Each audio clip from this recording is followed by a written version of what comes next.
Please welcome to the stage the Women's Refugee Commission's Executive Director, Sarah Costa.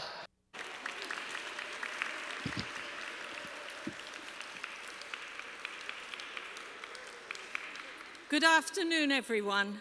On behalf of all of us at the Women's Refugee Commission, I want to thank you for joining us today and give a special thank you to our generous supporters and sponsors.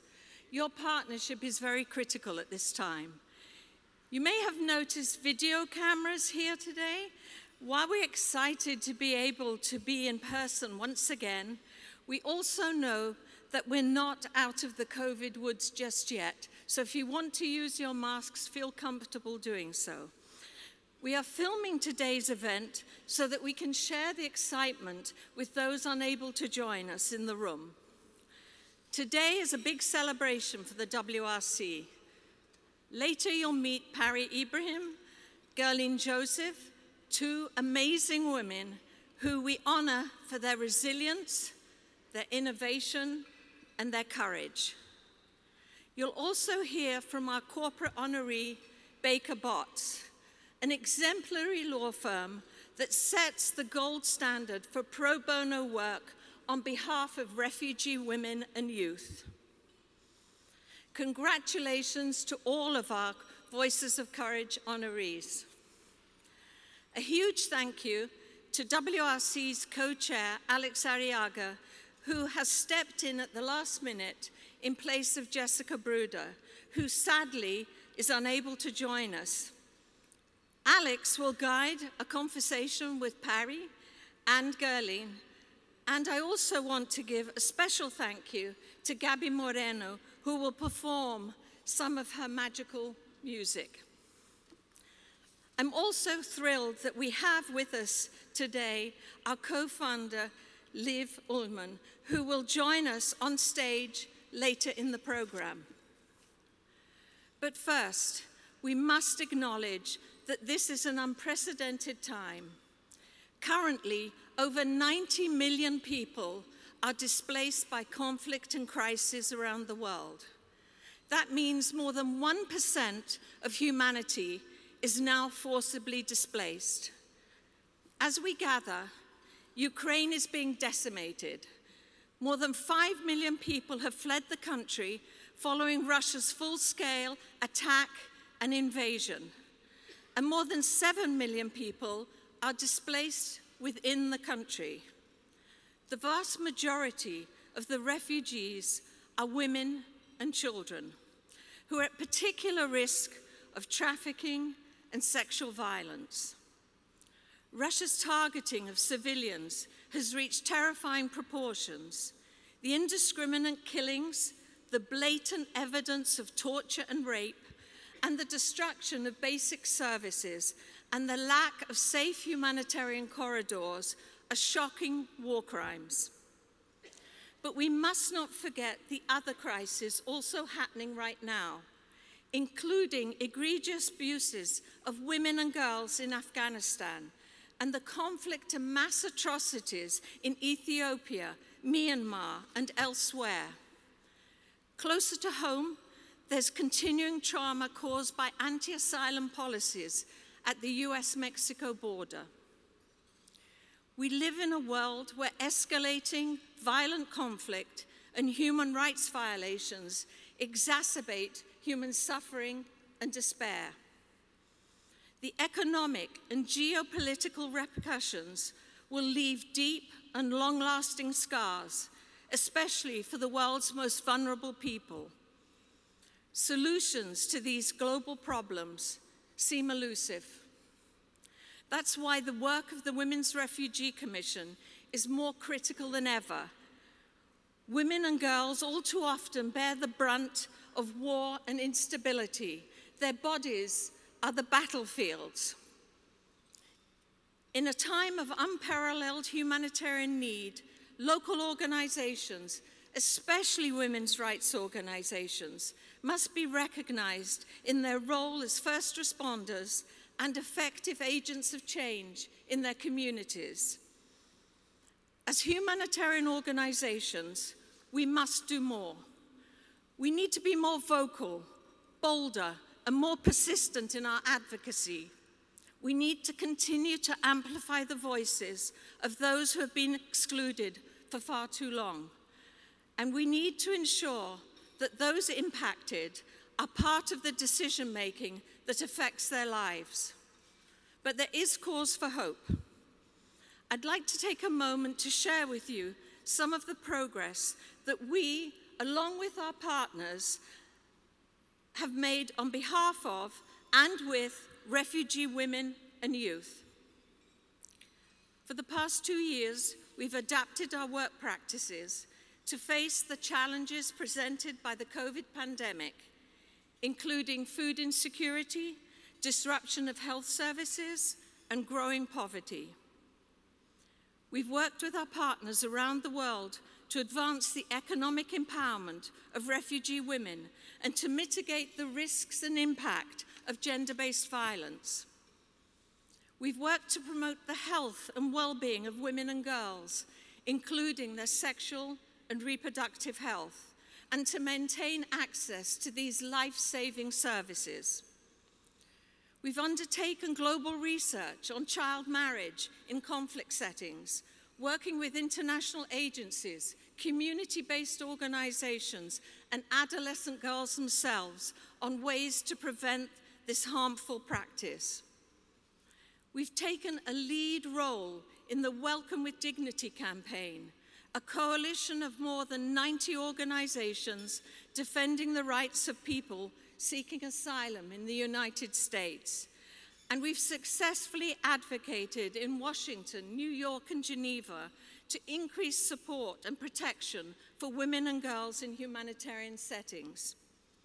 Throughout, we have remained committed to our work to advance gender equality and inclusion, 2 areas at the core of everything we do to ensure more sustainable and impactful humanitarian responses.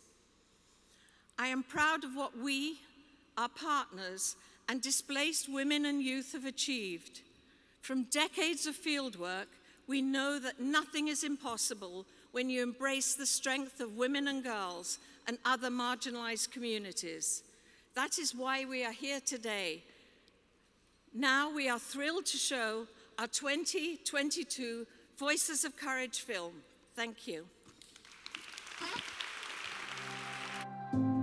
From Afghanistan to Ukraine and beyond, the scale and nature of humanitarian crises can make us feel overwhelmed and hopeless. Add in a global pandemic, and things can seem all the more challenging. At the Women's Refugee Commission, however, we do see reason for hope. That pathway to hope is straightforward. Listen to the people you serve, provide them with the resources they need, and advocate for them in the places where their voices are not found, places that too often make decisions for them, not with them. We do this work through the power of our partnerships. Here are 3 stories.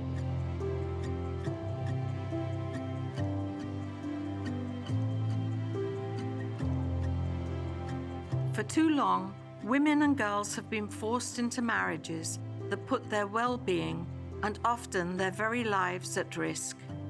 Child marriage is pervasive and happens in countries around the world and tends to increase during conflicts and displacement.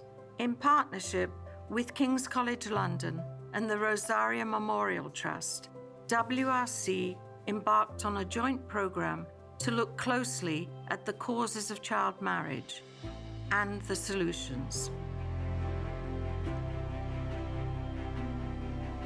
One of the challenges was actually telling the story that child marriage is abuse and shifting the language from calling it a marriage. It's rape and it's a crime. We cannot achieve the goal of ending child marriage unless we have the capacity to understand the complexity of the issue. So partnerships and resources relating to research is very important. I was a child marriage survivor myself, and I realized that it was not a good environment for anyone else to be engaged in. All these researches help us to understand what kind of resources are needed, what kind of relationships are needed to make sure that we respond to child marriage in an effective way. Evidence provides authenticity, having authentic information of the stories of girls in DRC, in South Sudan, so that we are not using our own perceptions and assumptions, but we are very rooted in the reality. We have found that it's very important to have a cultural base in implementing or responding to child marriage. The critical sustaining intervention and partnership that is needed is collaboration with the local organizations. The Women's Refugee Commission is supporting us to mobilize and engage with women's rights and feminist organizations in East Africa. The local organizations will sustain rebuilding lives and recovery, including for the girls who have experienced child marriage.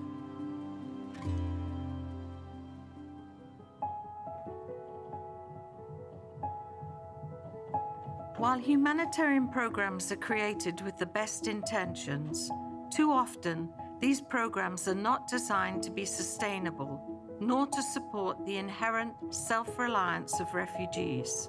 WRC's Self-Reliance Initiative helps our partner organizations measure the impact and evaluate the effectiveness and sustainability of their programs. When they do better, refugees thrive.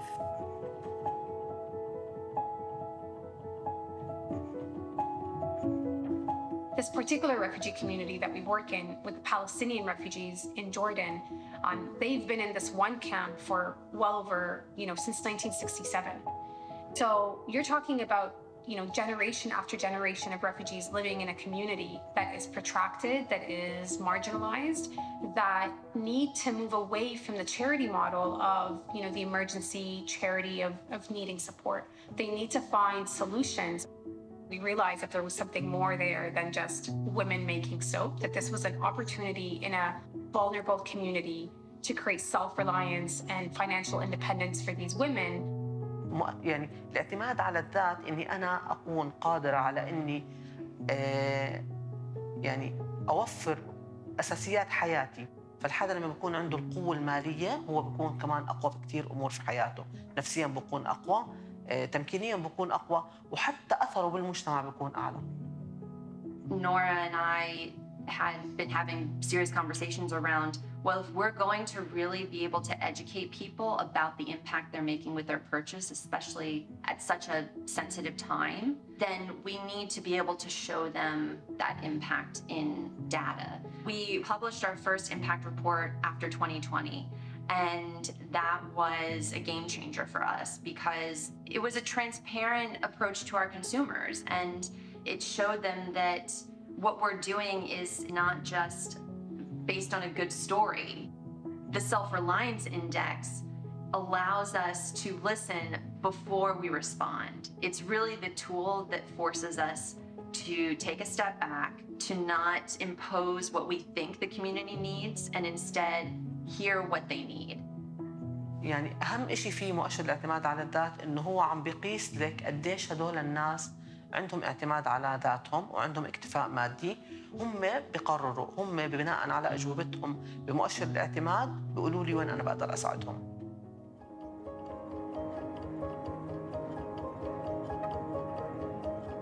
To advocate for those most affected but least heard, this is the heart of our work. As the Taliban marched on Kabul, our phones started ringing. Afghan women needed help. They needed to get out of the country. In partnership with organizations like Mina's List, WRC worked to help get out as many as possible. Now we are working to ensure that Afghan women are protected and respected, no matter where they live.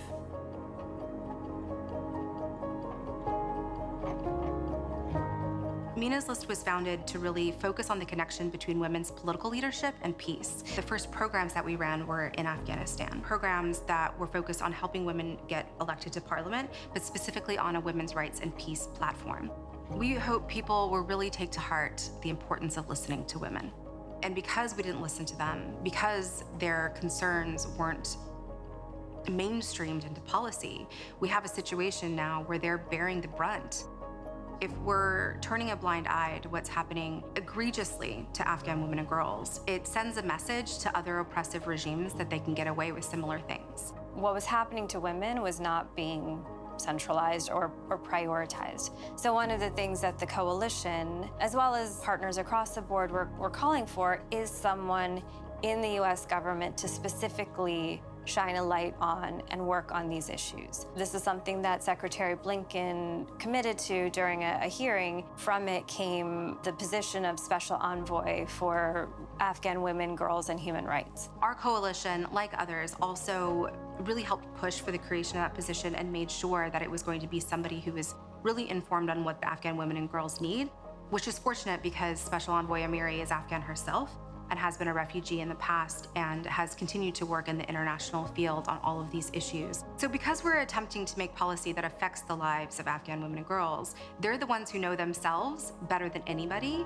what that needs to look like. However, it's not necessarily their job to know exactly how that comes to pass in American legal policymaking. So that's where us coming together with the tools of US policymaking really elevate those issues together. A humanitarian crisis is such that it spikes. Sometimes it keeps going and going long past when people are paying attention. Particularly with Afghanistan, we have to keep up the pressure. For a lot of the women, this is not the first time that they've been refugees. They faced the Taliban down in the 90s and they're doing it again now.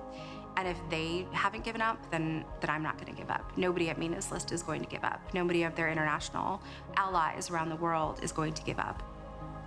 With so many crises around the world today, our hearts ache, but we see opportunities.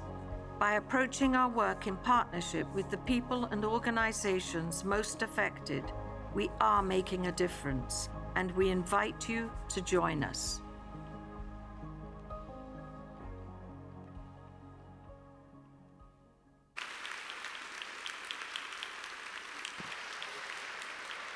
Please welcome to the stage the Women's Refugee Commission Board of Directors co-chairs, Alex Arriaga and Ambassador Stephen McCann.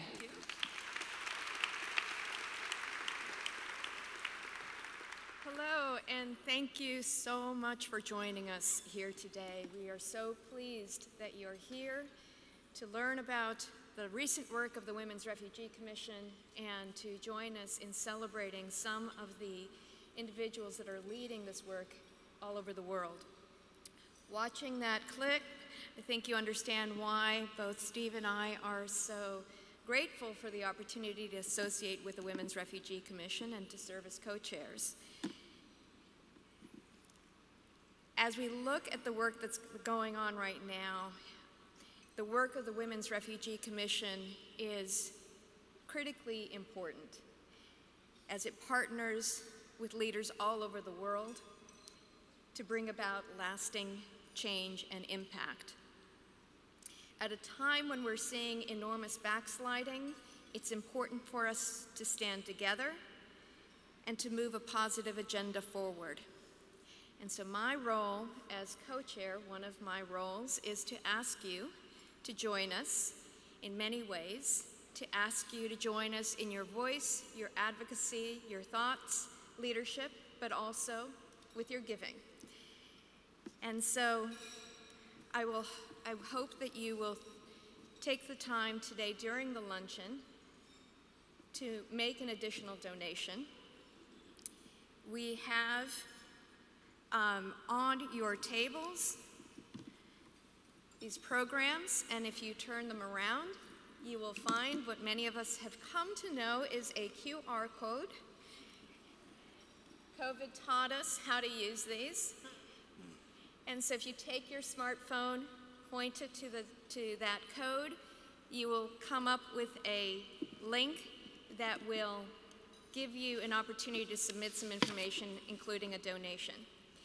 Wi-Fi is not great here because this used to be a bank, and so the walls are quite solid. But we do have a Wi-Fi network. It is the Women's Refugee Commission. And the password is luncheon, all lowercase. And if you prefer to go old school, at your tables there are also brochures and envelopes for donations which will be collected during the break. So with that, just to say thank you for joining us. We're grateful for your presence and for your support. And we hope that you will enjoy this lunch. If you haven't already started, please do eat. So thank you. Thank you, Steve. Okay. Over to you.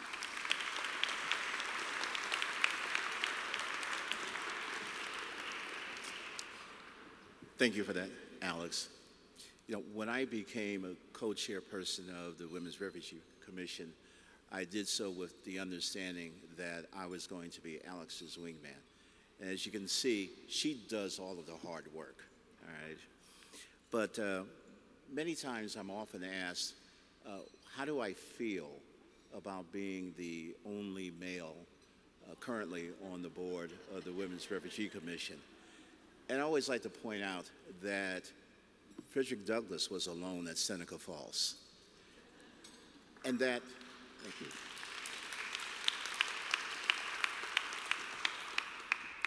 And then I've spent a good portion of my career at the Department of State working hard to make sure that gender issues, women's equality, and protecting vulnerable populations is an important part of our work. As a matter of fact, I began my career here in New York working at the United States Mission to the United Nations. And I'd like to recognize Ambassador Lisa Carty, who is our permanent representative to the Economic and Social Council and responsible for humanitarian affairs and human rights issues at the mission, and a cheerleader of the Women's Refugee Commission. But moreover, I also want to send a message to all of the men in the audience that it is really important for males to step up, to continue to demonstrate and support these issues.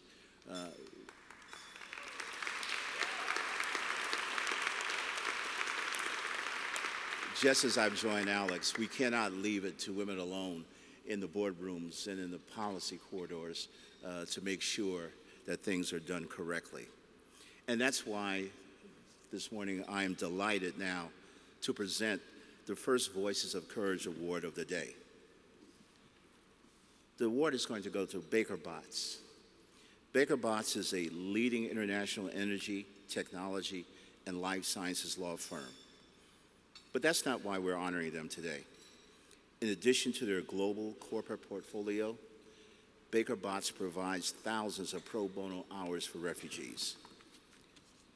Their priority is those impacted by gender-based violence, including women, children, and members of the LGBTQI communities. In the past year, they represented transgender and non-binary migrants from Central America in removal proceedings and assisted women refugees by supporting judges in Afghanistan to obtain humanitarian parole in the United States. Accepting the award on behalf of Baker Botts are Lee Davis and Maddie Dwertman, who are among the shining stars in the firm's pro bono firmament. Lee is special counsel in Baker Botts' Washington office and acts as coordinator for the firm's immigration pro bono efforts. He represents clients in asylum and immigration matters. He is currently leading a team of attorneys in partnership with the Aleph Institute and the International Association of Women Judges to apply for a humanitarian role, again, on behalf of Afghan women judges and their families. Maddie is a senior associate. They maintain a robust pro bono practice focused on the representation of LGBTQ+ migrants as well as trans rights. Maddie is currently representing several transgender and non-binary immigrants in removal proceedings and serving as co-counsel on 3 impact litigation cases to protect and expand trans rights. They were recognized as the best LGBT lawyer under 40 by the National LGBT Bar Association in 2020.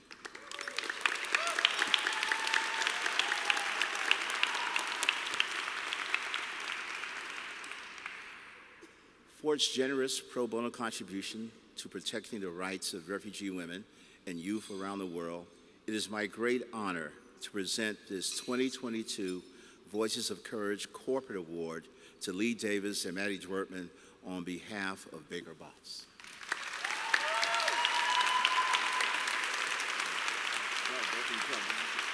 Hold it together.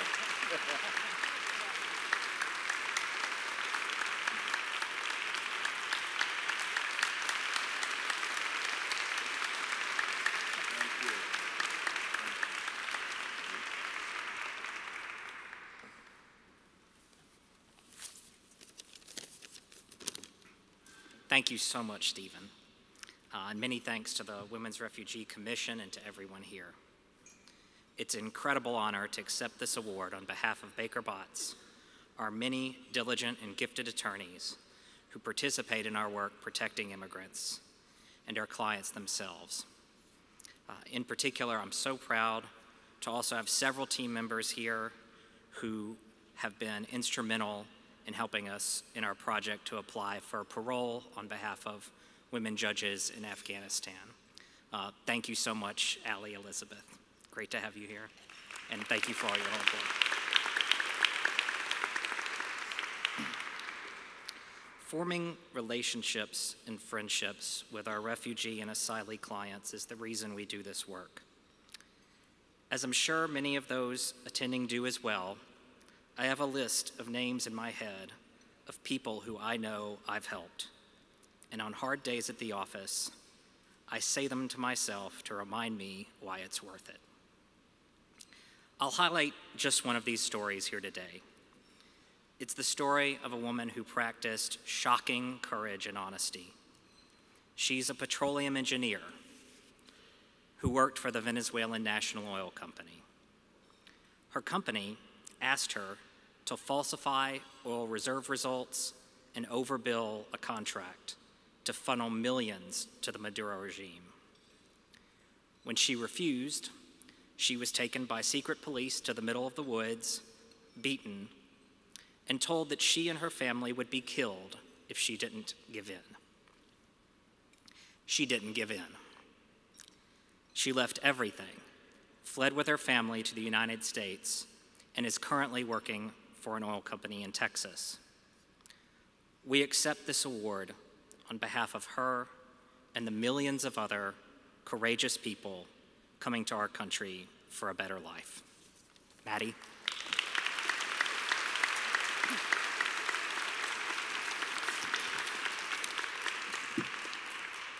I also want to thank the Women's Refugee Commission for honoring Baker Botts, as well as for its groundbreaking work to protect and empower refugee women and youth.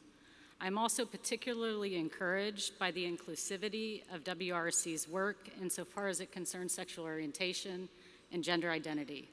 A significant portion of Baker Botts' refugee work is focused on LGBTQ communities. And as a trans lawyer myself, representing trans women and other gender nonconforming refugees has become an indispensable part of my practice. Why so? In addition to the tremendous need for legal representation among refugees generally, trans people are particularly susceptible to gender and sexual-based violence and discrimination, often falling entirely outside the bounds of state protection. The average life expectancy of trans women of color in the Americas is approximately 35 years. This is not just the product of lethal anti-trans animus. It is attributable to more subtle institutional violence, structural transphobia, high levels of criminalization, poverty, homelessness, racial and ethnic discrimination, thin social support systems, restricted access to health care, limited access to education, and the formal labor market. Our practice in this space is largely a response to this targeted violence against and criminalization of trans immigrants, as well as their historical exclusion from mainstream policy. Evictions, housing instability, food insecurity, unemployment, depression, discrimination, and social isolation are commonplace among our trans clients. I've spent time in emergency rooms after clients were attacked because of their gender identity, at mental health facilities after clients engaged in self-harm, and jail visiting rooms after clients were arrested for various alleged offenses, including looking like a sex worker. At the same time, our practice is also very much about being in relationship with refugee and trans communities. I've celebrated with clients name and gender marker changes, birthdays, asylum grants, and green cards. I've attended housewarmings and graduations and holiday gatherings. I'm privileged and continually humbled by the opportunity to serve communities that are overflowing with immense resilience and courage, beauty, and life. Thank you again to WRC for your incredibly important work on behalf of refugee women and children, and thank you for acknowledging Baker Bott's contribution to this important effort.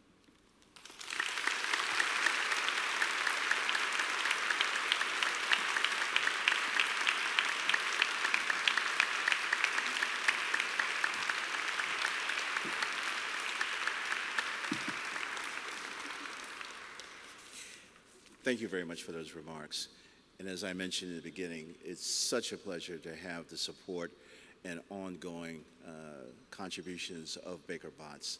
And we'll be continuing to look to you in the future for more assistance, more contributions, but not just contributions in the monetary context, but the support that you give to make this a better place for refugees.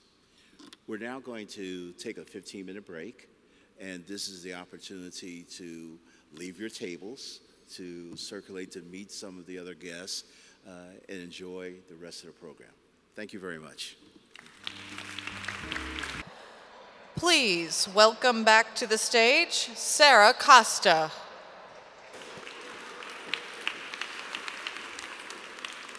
Well, I hope you all had a good lunch and had time to meet old acquaintances and make some new friends here in the room. Before we continue our program, I have an exciting announcement to make. Meryl Streep, a longtime friend of the Women's Refugee Commission, couldn't be with us today, but asked me to share this message. The need for this organization and its work over time seems not to diminish, but to grow each year. Decades ago, Liv Ullmann saw this need and responded to it. And in honor of her and in recognition of her lifelong commitment, I have pledged $50,000 as a matching gift to help propel this crucial work forward.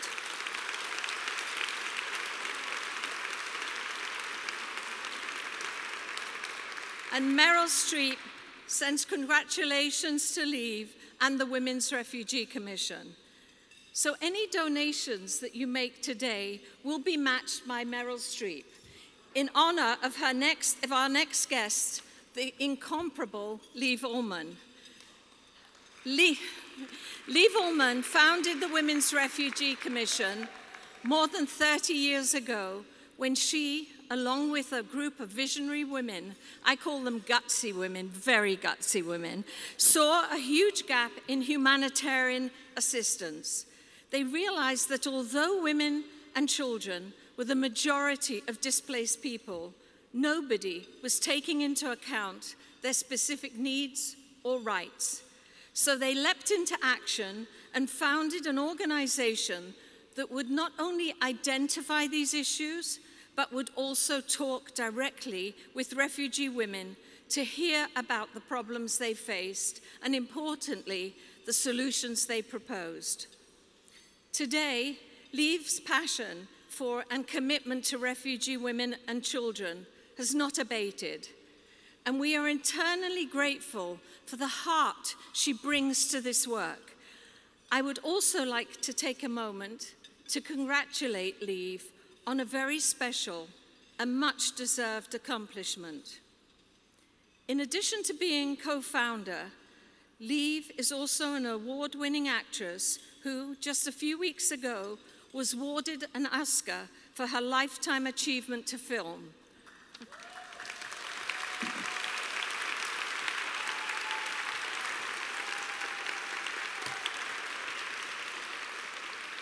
We are so very proud of her, so please join me in welcoming Liv Ullmann.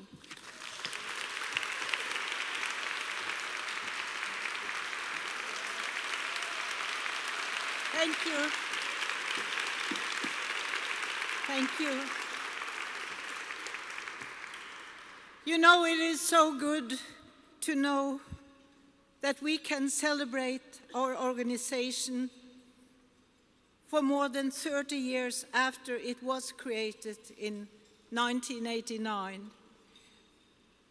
Four of us, Catherine O'Neill, Susan Alberti, Susan Martin and I, we had been visiting camps and refugee sites all over the world for years, and we noticed that so many rules and rights for refugees were made by men and for men.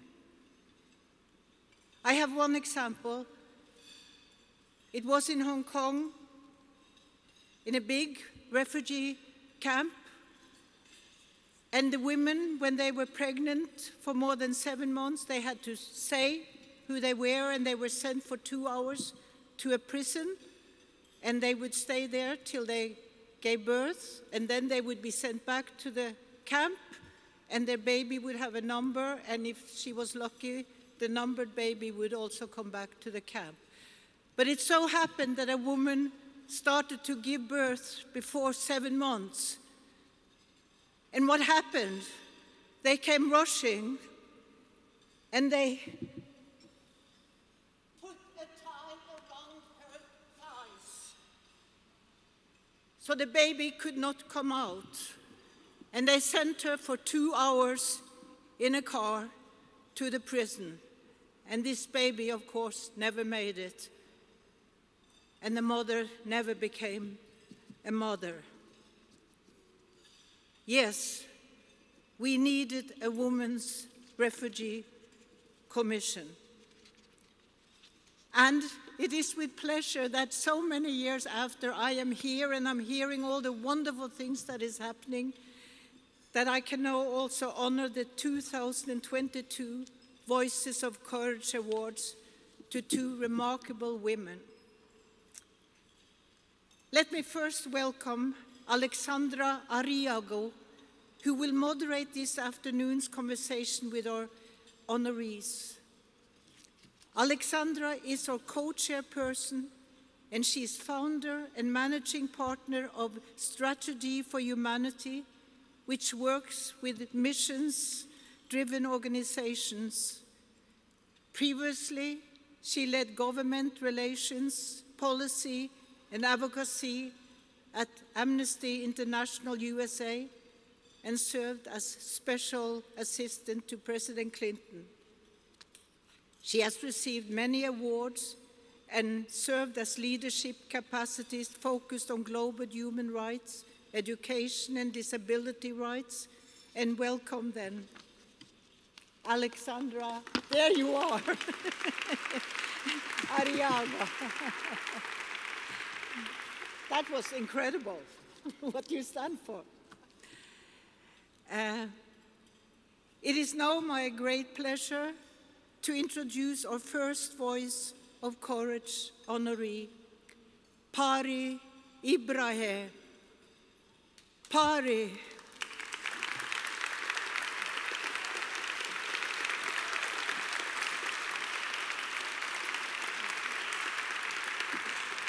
Pari is a Yazidi, and as a child, she fled with her family and settled in Netherlands. Then after horrible Yazidis genocide in her homeland of northern Iraq in 2014, she created the Free Yazidi Foundation to provide survivors support and raise awareness of their life. Its values include women's rights, justice for survivors of gender-based violence and sexual violence, and the rights of ethnic religious minorities. For her courage and devotion to the rights of Yazidi refugees and survivors, I am so proud to present the 2022 Voices of Courage Award to Pari.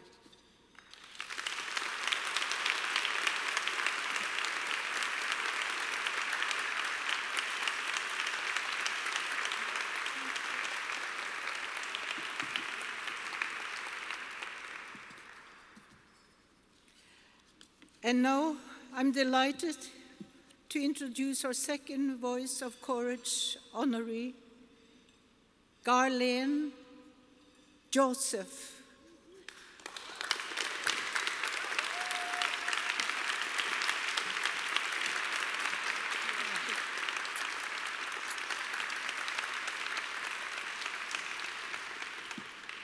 Garlene grew up in Haiti until her family was forced to leave their country following a coup. She is the co-founder and executive director of Haitian Bridge Alliance, and they advocate for fair and humane immigration policies and provides migrants and immigrants with humanitarian, legal, and social activity and services. The Women's Refugee Commission Migrant Rights and Justice team works closely with Garlene and her work as the US-Mexico border, being there all the time, and they have told me that they are in awe of your energy and your passion and your ability to get things through, and for your leadership in fighting for the rights of people from around the world to seek asylum. I am so honored to present the 2022 Voice of Courage Award to you, Garlene.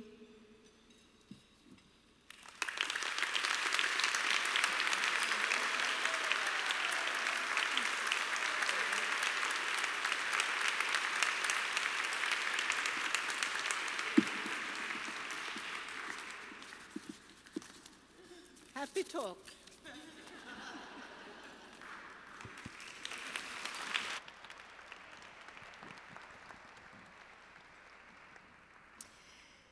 Well, I am stepping in for the great Jess Bruder, who was meant to be here in my spot. And if for all of you who have not read this amazing author, I commend her writing to you. She is most recently the author of Nomadland and also had published just a month ago the cover story in The Atlantic on an article that is extremely relevant to the most recent news in this country.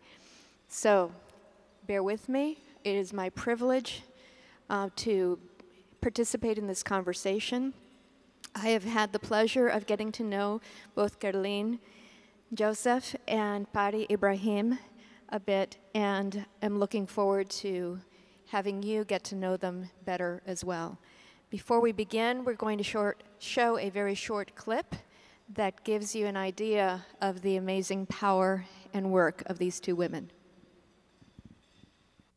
In 2014, the Yazidi community was attacked by the Islamic State. When I saw that the government didn't do anything to save my people, I had to act. I had to gather the courage to do something. We went to the US-Mexico border to provide a safe space for Haitian migrants who were arriving. When we got there, we saw people from all over the world. No matter where you were born, no matter where you are from, your life matters, and we must protect you. We must welcome you with dignity. We must tell you that we hear you. I would not stand here today if it wasn't for people who believed in me so they can believe in us to make much more change. What keeps me going, I see the change we make in the lives of these people. At the end of our lives, only thing that we will take with us is whose life have you touched and how.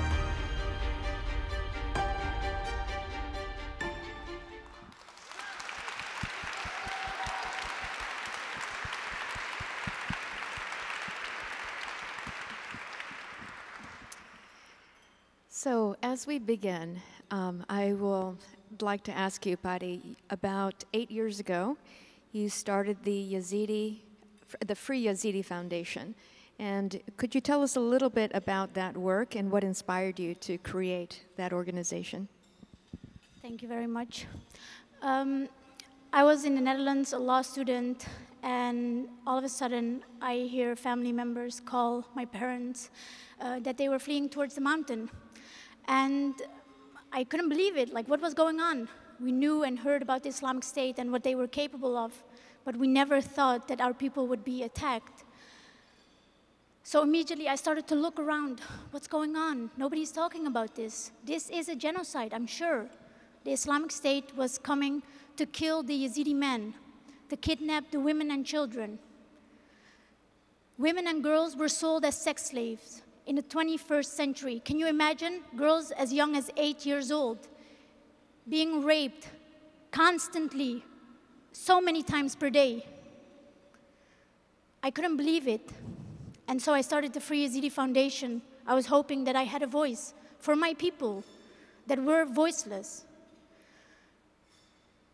Every day I try to work to make sure that we can make change so that what happened in August 2014 would never happen again.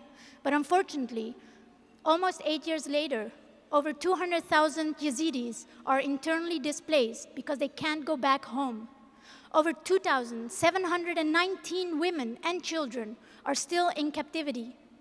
I always say, where are our Amber Alerts? Till this day, 19 girls from my family were kidnapped. 2 of them came back. You cannot imagine the stories of these women. When they come back, they just sit there, a body without a soul. We do justice and accountability to make sure that the perpetrators who were involved are held accountable no matter where they go. But also the companies who have supported the Islamic State, one way or the other, that they are held accountable. Big businesses in Europe, we are coming after them because that is what our community deserves.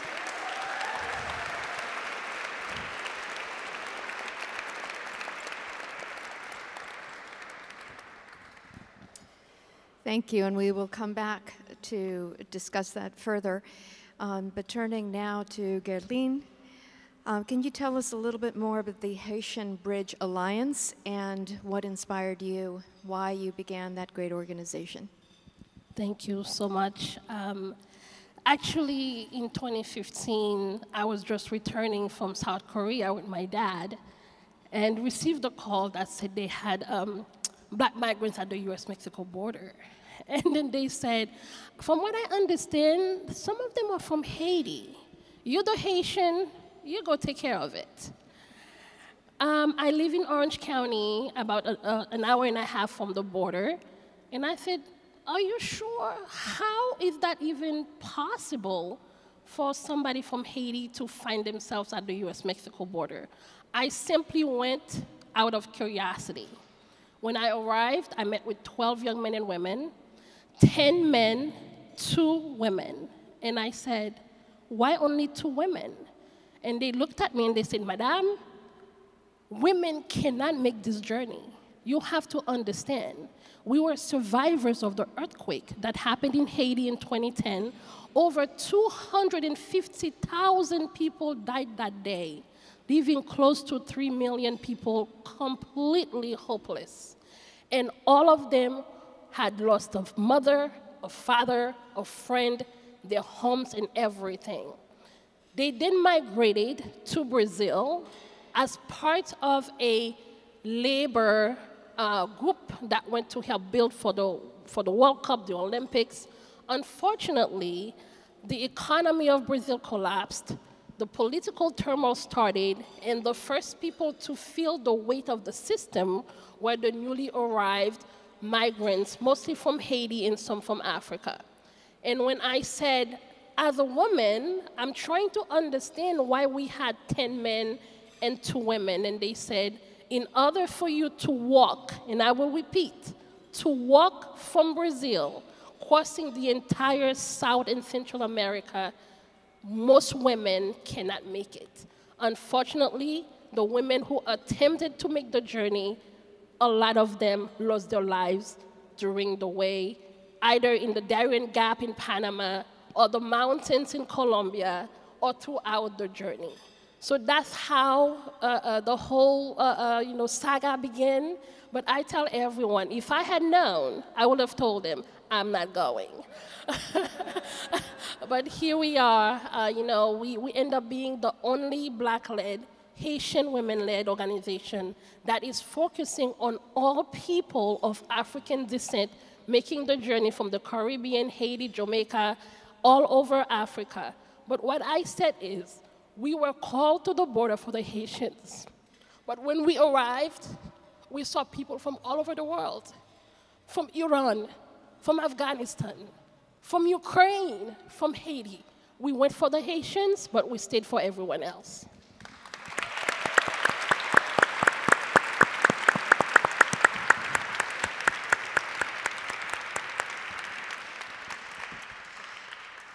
Both of you have talked about the voices, the individuals themselves, and I'd like to ask each of you to talk a little bit more about the work that you're doing to ensure that the individuals who are most impacted, that they are the ones who are setting the policies, that are setting your agenda. And I know that the Women's Refugee Commission partners very closely with you so that those voices can be heard. Perhaps starting with you, Garlene, can you talk to us a little bit about your work in that area?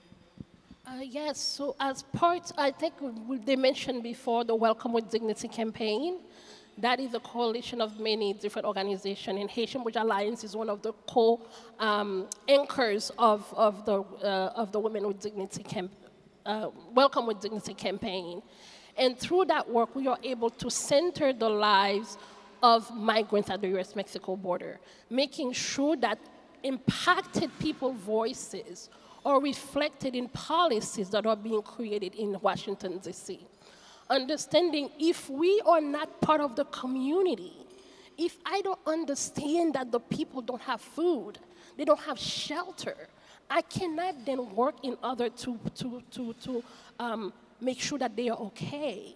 Because many times we see policies and bills are being created and passed without the voices of impacted people at the center of it, whether it is migration, domestic violence, sexual abuse, all of those stories, all of those policies, all of those issues, human rights abuses, we must make sure that the voices of impacted community members are at the center of it all. Because otherwise what happens is we create those policies and bills that do not reflect the needs and therefore do not take care of the root causes of what creates those problems in the first place. So we are happy to partner with WRC and many, many organizations to be able to do that work, understanding that when it comes to Black immigrants, Black migrants, Black women making the journey from Cameroon and Haiti,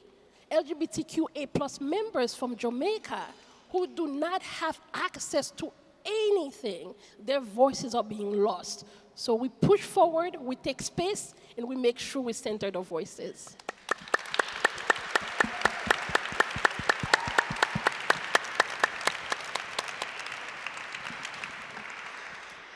Patty, can you talk to us a little bit? Some people ask me, why Women's Refugee Commission?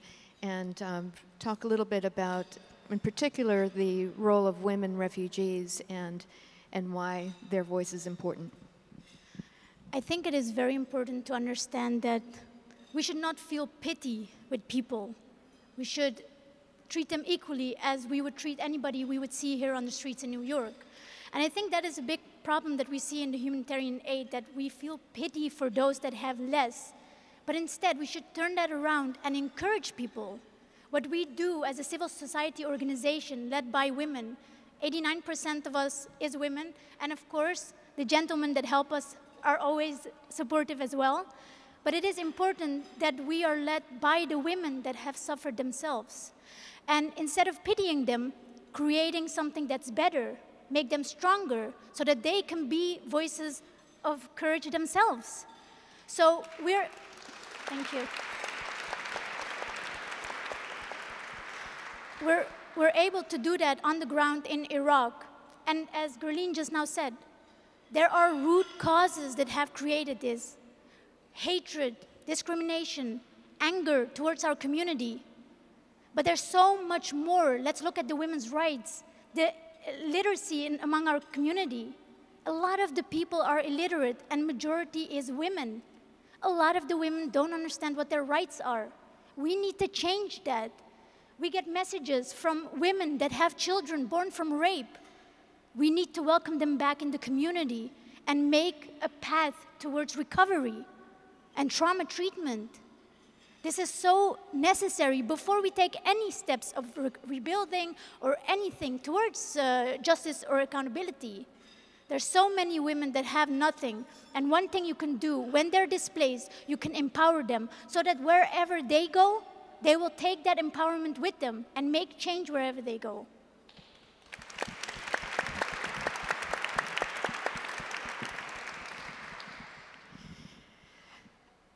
We spoke a bit earlier about the number of crises that exist in the world right now and the sense of fatigue that exists, or hopping, frankly, our attention from crisis to crisis. I wonder if you could speak a little bit about the urgency, but also the solutions, so that you would recommend, since you are very deeply working in this area. Thank you so much. But before I answer this question, I want to highlight my mother, who just celebrated her birthday. Stand up, Mom.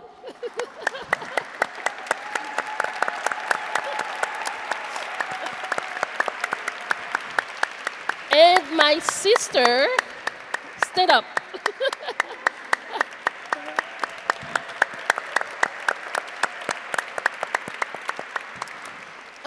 Okay, I'm getting emotional right now, so sorry. My mom told me not to cry.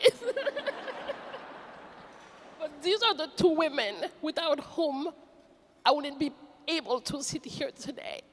So I want to say thank you, Mom and Baby, for your love and everything.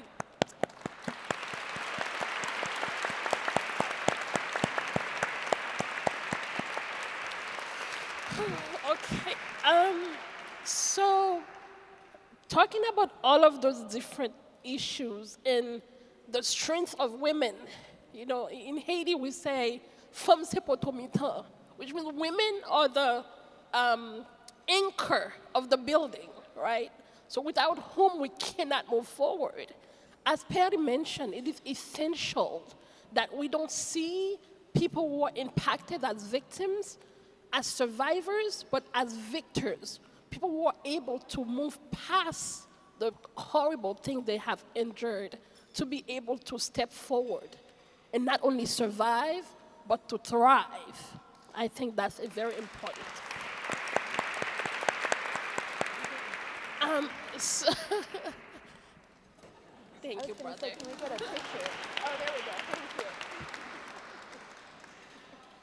And so looking into root causes, and I believe we must continue to create systems that are sustainable to make sure that women are educated.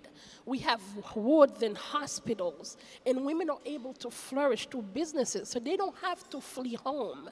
And when they must flee home, we must welcome them with dignity. And really making sure that when we look at those people, when we look at a transgender woman who end up in immigration prison for 3 years after fleeing Jamaica, to come to our Mexico border to ask for asylum, instead of welcoming them, we put them in pods with men and really take away their identity, right? We must say no to those abuse. Whether it is internal abuse or external abuse, we must say no. We must stand united to fight against all type of abuse and human rights atrocities. I don't know if I answered the question, but wanted to really highlight the fact that when we stand together, we are able to let people know that not only that we see them, we hear them, but we are a part of them.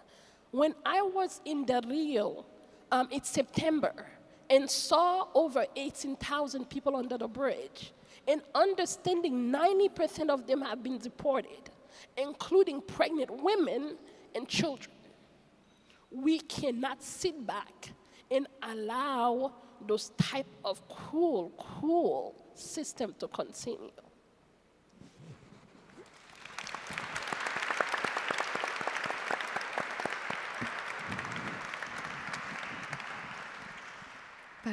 Thank you. You know, I get emotional just seeing her because I can also remember of many things that we do because we're passionate about the work we do. If it weren't my people, maybe I would have just finished my law degree and just sat in the court in the Netherlands and did some judging, if I can say it like that. But there's a difference, like when you're touched because of your people, you see it differently, and all of a sudden you have to do something that maybe you wouldn't do. I think back of when I first went to Iraq, because I thought, okay, I'll start my organization with €300 and gather some funds and give it to the Yazidi community. But when I came there, and I was literally a couple of 100 meters away from the Islamic State, they were shooting at us. And we had to go fast on the road to go back, because if it would get dark, we would be in danger. They would come and kill us, just what they did to my people. Thinking back now, yes, I would do it all over again, because you get so much out of supporting women. Each one of you here today can do so much difference, and I'm not just saying that because of WRC, but I'm saying that because you have so much power, you have a voice, you have all of you strong together. And women in our community, they're not strong, they're not powerful because we are not giving them the opportunities to be who they are. But once we do, once we stand behind them and empower them, then they change and they flourish. They become so beautiful in their strength. We are a civil society organization. I see that the US government is changing where they fund and how they fund. They see that this much money can go so far. Same with WRC, empowering local women to make change. Exactly what we're doing also. And that's why I say, today, if you help one woman, tomorrow they will help two. And those two will help the next four. And that is the change and the ripple effect that you make today. And I don't say that because of WRC. Again, you can make change even if you're here in New York. And there's so many women that are grateful, and I'm here also grateful again.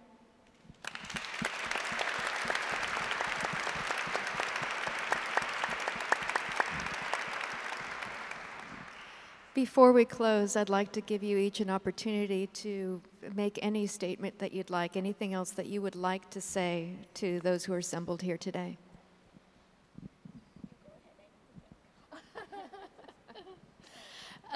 Well, thank you so much, WRC, for having us. Thank you, each and every one of you, for your support. I want you to repeat something after me, so we will all be speaking Creole, okay? En pile me, chay palou. En pile me, chay palou. It simply means many hands lighten the load.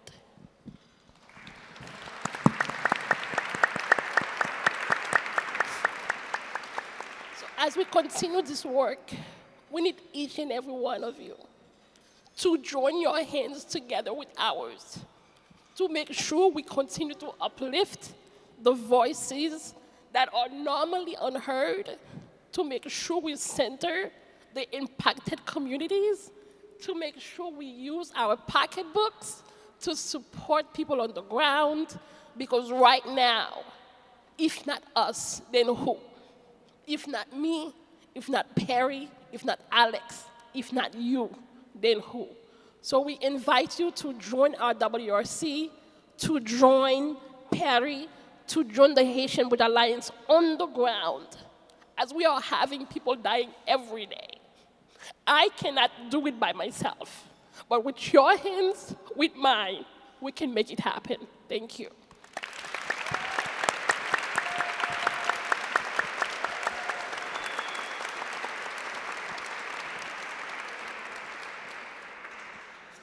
One last thing that I would say is like, look around you. You're all free. You can do whatever you want. But many of my people are not free. The 2,700 women and girls that we try to locate and find, I cannot do it by myself. I need support. I need to have my people who can come and work with us to go and locate them. We need to have our Amber Alert. We want to do age progression, see what a child would look like today after 8 years, so we can maybe find them. Because no one should ever live the hell that the Islamic State did to my community. No one should ever have to live that, endure that, the pain, the suffering. Sometimes I ask myself, will we ever recover? Of course we will recover, because over centuries of attacks and marginalization of my community, we are still surviving. But we need support, because without support, we would not be here right now. My people need support, and that's what I want to end with.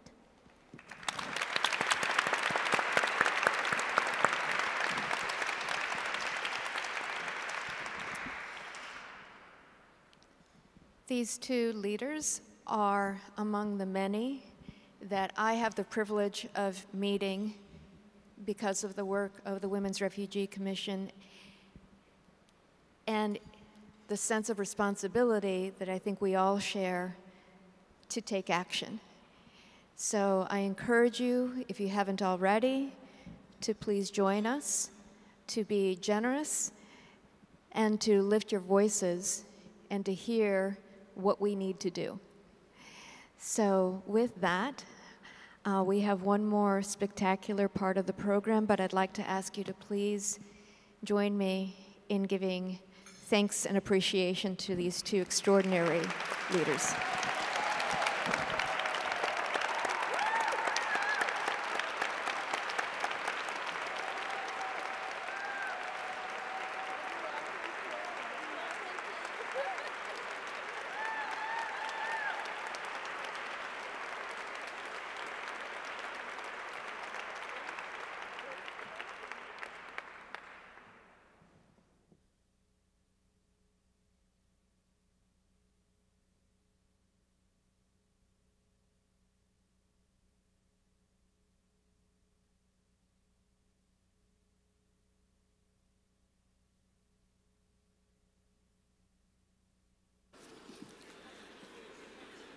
Well, thank you, Alex, for leading such an inspiring conversation. And congratulations again to Parry and Gerline, our remarkable, courageous honorees. I'm excited to introduce our final guest for a very special musical performance. Gaby Moreno is a Latin Grammy Award-winning and Emmy-nominated singer, songwriter, producer. Originally from Guatemala, Gaby has collaborated with some of the world's best-known artists, including Bono and Jackson Browne. And at our Lantern Tour concerts last fall, she completely wowed the crowd, and I'm sure she's gonna wow you too. So I'm beyond thrilled that she's joined us again today. Please welcome Gaby Moreno.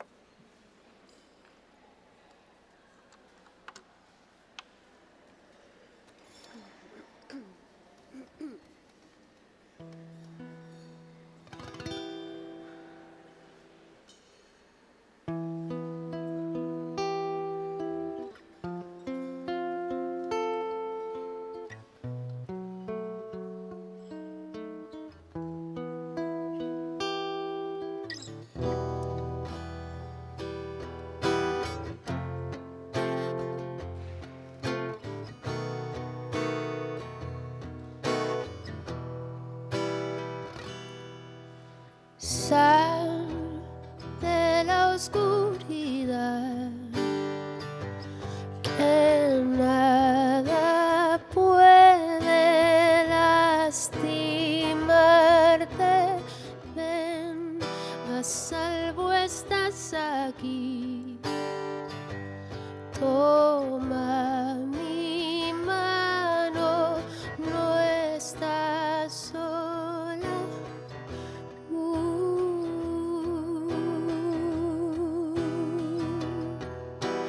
Ya no hay miedo, mira al cielo. Esta lucha es mi desvelo. Somos puros.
Thank you so much.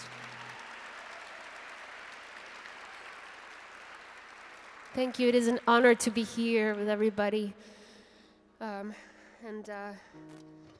going to play now this next song called Till Waking Light that I wrote when I read the news and I saw everything that's been going on with all the people that are trying to make it here to the US and just the incredibly dangerous journey that they have to make, especially women. So it's called Till Waking Light.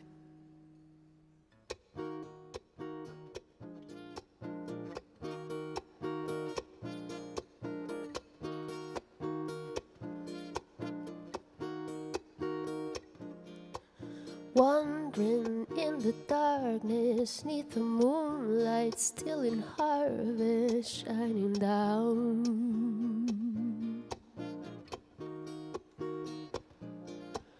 Weary souls are searching for a shelter somewhere far from broken ground.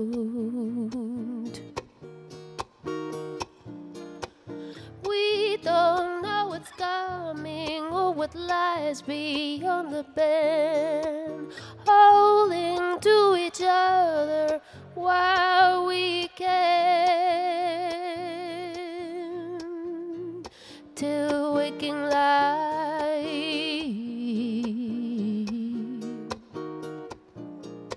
Soft breeze whispers gently while the roaring of the engine shakes our hearts.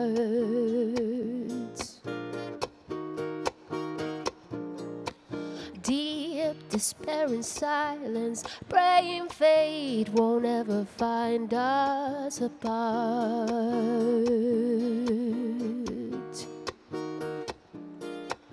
All of the unknowing has us bursting at the seams. Darling, we are still safe in our dreams,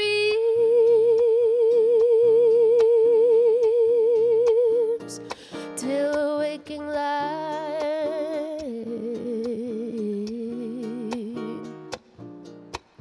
Fuerte ruge el viento que detiene casi el tiempo en tu mirar.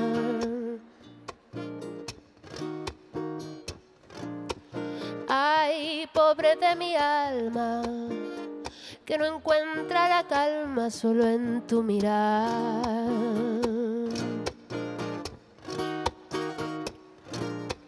Claro es tu remanso como el cielo que te di, cielo que hoy se pinta carmesí.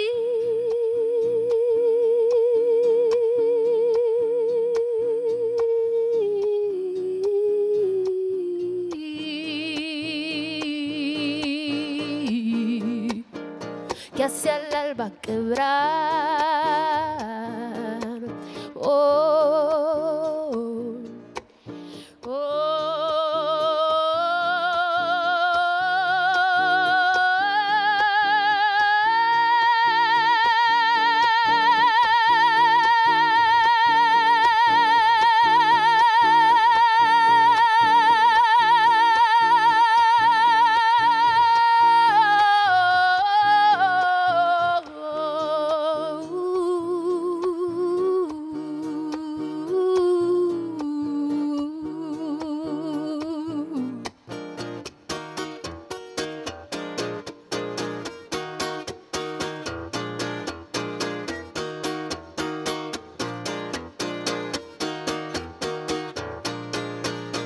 Dawn is soon upon us, baby, don't you weep, 'cause we'll be carried up on freedom's wings, and we'll fly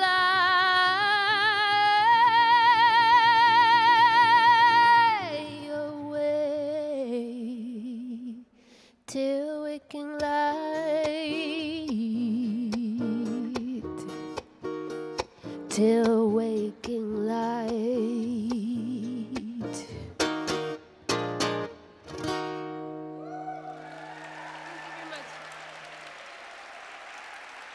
Thank you so much. Thank you.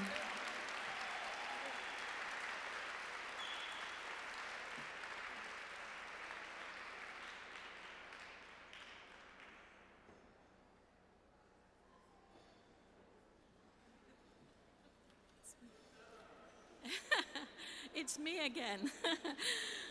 Well, thank you, Gabby, for that amazing performance. It actually gave me goosebumps. Another round of applause. And congratulations to all of our honorees, Baker Botts, Parry Ibrahim, and Gerline Joseph.